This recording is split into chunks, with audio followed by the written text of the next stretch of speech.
সিরাজগঞ্জ জেলা বিএনপির সম্মানিত সহসভাপতি এবং সিরাজগঞ্জ সদর থানা বিএনপির সাবেক সফল সভাপতি জনাব মজিবুর রহমান লেবু সাহেবের সম্বর্ধনায়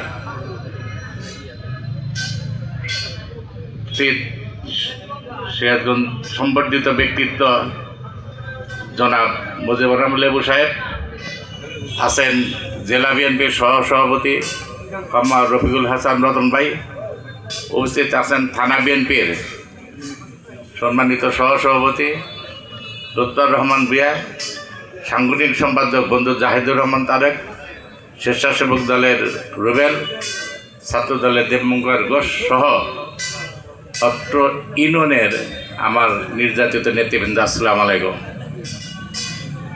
আমি আমার বক্তব্যের শুরুতে প্রথমেই এই রতনকান্দি ইউনিয়নকে ধন্যবাদ জানাই। আপনার এমন একজন ব্যক্তিত্বকে সম্বর্ধিত করতেছেন, উনি হচ্ছেন সিরাজগঞ্জ জেলার গণতান্ত্রিক আন্দোলনে, ফ্যাসিস্ট বিরোধী আন্দোলনে গুরুত্বপূর্ণ ভূমিকা রাখছেন, যার দরুন ওনাকে সিরাজগঞ্জ জেলার সর্বোচ্চ মামলায়, মিথ্যা মামলায় শ্রেণীভুক্ত করা হয়েছিল, আসামি হিসেবে। আর সেই আসামিগুলো করা হয়েছিল সমস্ত মামলা 1 নম্বর আসামি হিসেবে শ্রেণীভুক্ত করা হয়েছিল, কারণ ওনার নেতৃত্বে এই সিরাজগঞ্জ জেলায় গণতান্ত্রিক যে আন্দোলন হয়েছে সেই আন্দোলনগুলো সফলভাবে পরিচালিত হয়েছে।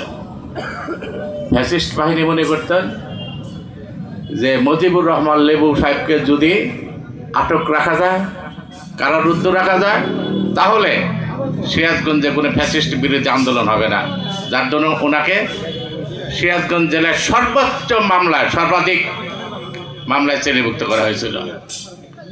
এমন একটা ব্যক্তি থেকে আপনাকে সম্বর্ধিত করছেন। আর ওনার আরও কিছু গুণাবলী আছে, যেমন সৎ, যোগ্য, মেধাবী, পরিচ্ছন্ন যে রাজনীতিবিদ তৈরি করবেন, উনি হচ্ছে ওনার কারিগর। ওনার দক্ষ নেতৃত্বের কারণে আজকে সিরাজগঞ্জ সদর থানা সহ সিরাজগঞ্জ সদর যুবদল, ছাত্রদল সহ সমস্ত নেতৃত্বে এবং অত্র ইউনিয়নের নেতৃবৃন্দ আজকে উদ্যোগ হয়েছে। আজকে সিরাজগঞ্জ সদর থানা বিএনপি ওনার কাছে আজকে ওনাকে সবাই পিতার সম্মান নেতৃত্ব মনে করে। সদর থানা যে আমার যখন আমি বলি, আমি যখন আইন পেশায় আসি, ওনার ছেলে আমার বন্ধু জাহিদুর রহমান তারেক, মানে আমাকে আগের থেকেই সন্তান ছেলের মতোই দেখতেন। আমি যখন আইন পেশায় আসি, আইন পেশার সাথে সাথে উনি আমাকে প্রথমে ওনার কমিটির, যাকে আজকে সম্বর্ধিত করেছেন জনাব মজিবুর রহমান লেবু সাহেবের কমিটির, ওই কমিটির আমি কি আইন বিষয়ক সম্পাদক ছিলাম। তখন আমাকে ওই আইন বিষয়ক সম্পাদক থাকার পরে সিরাজগঞ্জের যত মামলাগুলো হতো সেই মামলাগুলো আমি পরিচালনা করতাম। ওনার দিক নির্দেশনায় কীভাবে মামলাগুলো পরিচালিত হবে, কীভাবে তার নির্যাতিত নেতৃবৃন্দ, কর্মীবৃন্দ তাড়াতাড়ি অতি শীঘ্র জামিনে মুক্ত হবেন, তার জন্য আমাকে সবসময় দিক নির্দেশনা প্রদান করতেন। উনি এমন একজন কর্মী বান্ধব নেতৃত্ব ছিলেন। উনি ওই কার্যক্রমের দরুন, আইন মামলা পরিচালনার দরুন আমাকে প্রথমে সিরাজগঞ্জ সদর থানা বিএনপির সদস্য সচিব নির্বাচিত করেন। পরবর্তীতে আমি সিরাজগঞ্জ সদর থানা বিএনপির সাধারণ সম্পাদক হই এবং সমস্ত যতগুলো ইউনিট আছে সেই ইউনিটের যোগ্য শত নেতৃত্বগুলো আজকে বাছাই করে পরিচালনা করছেন।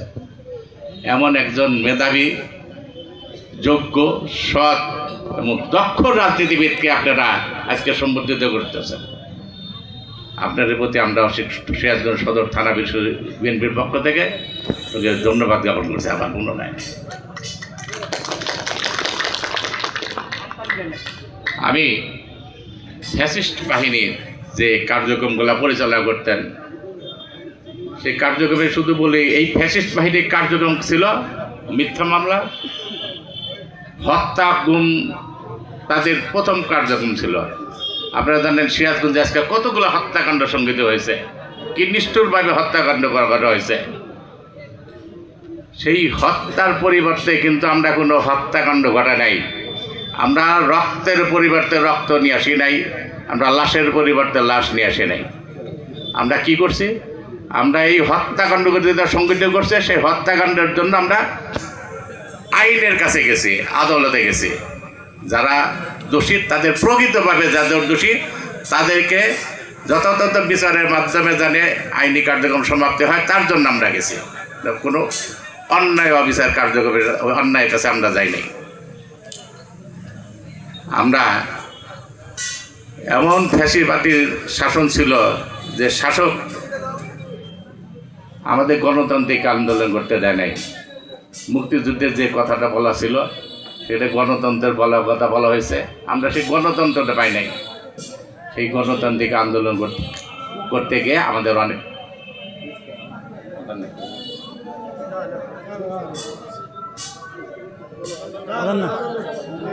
গণতান্ত্রিক আন্দোলন করতে গিয়ে অনেক শহীদ করা হয়েছে, আমরা এগুলো বিচার চাই। আমরা এই সিরাজগঞ্জ সদর থানায় যে জেলা বিএনপির যে প্রোগ্রামগুলো হতো সেই প্রোগ্রামগুলো আপনাদের রতনকান্দি ইউনিট থেকে হাজার হাজার লোক আমাদের উপস্থিত হতো। আপনাদেরকে নির্যাতন করা হয়েছে, তদুপরিও আপনারা কিন্তু আমাদের এই প্রোগ্রামগুলোকে সফল করছেন, যার জন্য আপনাদের প্রতি আমরা কৃতজ্ঞ। আর একটা নিবেদন রাখি, আপনারা হচ্ছেন সহজ সরল ব্যক্তি। বাংলাদেশের এমন একটা দলের আবির্ভাব হয়েছে যে দল কার্যক্রম হচ্ছে ইসলামী ব্যবসা পরিচালনা করা।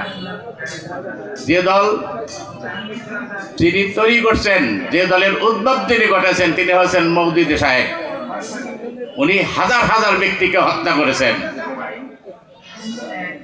এই এমন হত্যাকারী ব্যক্তি বাংলাদেশ জামাত ইসলাম উদ্ভব ঘটেছে। উনি পাকিস্তান মুসলিম কান্ট্রি, এই মুসলিম কান্ট্রিকে উনি তৈরি হতে বাধা দিয়েছেন। জামাতের কার্যক্রম হচ্ছে সবসময় দেশ বিরোধী কার্যক্রমের সাথে জড়িত থাকা।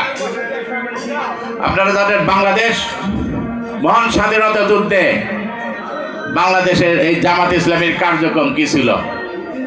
বাংলাদেশ স্বাধীন হোক, এটা জামাত ইসলাম চায় না। আমাদের স্বাধীনতা যুদ্ধে যে সমস্ত মুক্তিযোদ্ধারা দেশের জন্য যুদ্ধ করছেন, এই দেশ স্বাধীন হোক, সেই সমস্ত মুক্তিযোদ্ধাদের বাড়িঘর এই জামাত ইসলামের ব্যক্তি যারা রাজাকার আলবদর বাহিনীরা তাদের কাছে বাড়িঘর দেখা দিয়েছে। দেখা যাওয়ার পরিপ্রেক্ষিতে কি হয়েছে, পাকিস্তানি সেনাবাহিনীরা তাদেরকে ধরে নিয়ে নির্মমভাবে হত্যা করছে। এই জামাত ইসলামের লোকরা রাজাকার আলবদর বাহিনীরা আমাদের মা বোনদের দর্শনে সহায়তা করছে।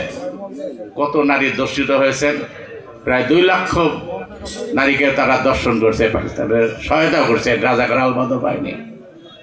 এমনও হয়েছে যে একজন নারী গর্ভবতী হয়েছেন, সেই গর্ভবতী লজ্জা থেকে মুক্তি পাওয়ার জন্য আত্মহত্যা করছেন। এমন নিষ্ঠুর কার্যক্রমের সাথে বাংলাদেশ জামাত ইসলাম জড়িত। আপনারা এই দল থেকে বিরত থাকবেন। আমরা যারা বাংলাদেশে চাই নাই এমন একটা দলকে বাংলাদেশে আমরা তরুণ প্রজন্ম দেখতে চাই না। এই দল থেকে সর্বদা বিরত থাকবেন এবং যারা বাংলাদেশ গঠনের যে দল ব্যক্তি শহীদ জিয়াউর রহমান স্বাধীনতা ঘোষণা দিয়েছেন, মুক্তিযুদ্ধে অংশগ্রহণ করেছেন, দেশকে স্বাধীন করেছেন, সেই স্বাধীনতার সপক্ষে প্রকৃত সপক্ষের শক্তি বাংলাদেশ জাতীয়তাবাদী দল বিএনপি কর্তৃক দানের শীষে যার হাতে থাকবে, আমরা সেই দানের শীষকে ভোট দিয়ে জয়যুক্ত করব, এই আশাবাদ ব্যক্ত করে আমি আমার বক্তব্য শেষ করছি। ধন্যবাদ সবাইকে। আসসালামু আলাইকুম রহমতুল্লাহ।